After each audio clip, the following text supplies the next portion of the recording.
Hello বন্ধুরা, আজকে তোমাদেরকে ভালো জিনিস দেখাবো। আজকে অন্য কোনো ভিডিও না, আজকে আমার সেলাই ভিডিও নিয়ে তোমাদের কিছু কথা বলবো।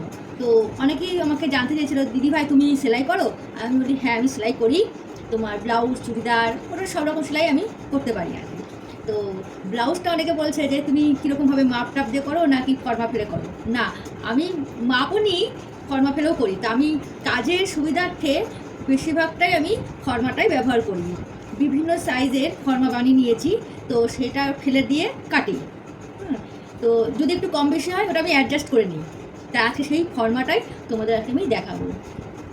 এই দেখো, এটা হচ্ছে 32 সাইজ।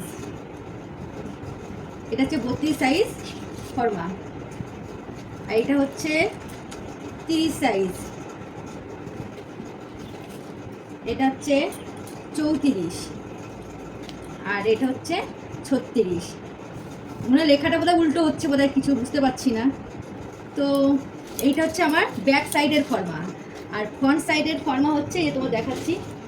এই যে এটা হচ্ছে ফ্রন্ট সাইডের ফর্মা। এটা হচ্ছে 30 সাইজ। এই যে এই যে এটা হচ্ছে 30 সাইজ আছে। তারপরে যে বোর্ড, এই যে এই বোর্ডের উপরে কাটা, তাহলে আমরা কাটতে সুবিধা, যেহেতু কাপড়গুলো তো পাতলা পাতলা, একটু শক্ত জিনিস হলে বসে ভালো। আর এটা হচ্ছে 32 সাইজ। আর হচ্ছে এটা হচ্ছে 34 সাইজ। আর এটা হচ্ছে 36 সাইজ। এইভাবেই আমি কাটি। আর এখন আমি ব্লাউজ কাটতেই বসেছি। তো পুজো তো সামনে চলে এসছে, তো অনেক কাজে একটু চাপ আছেই। হ্যাঁ, এই যে এখন এই ব্লাউজটা কাটবো।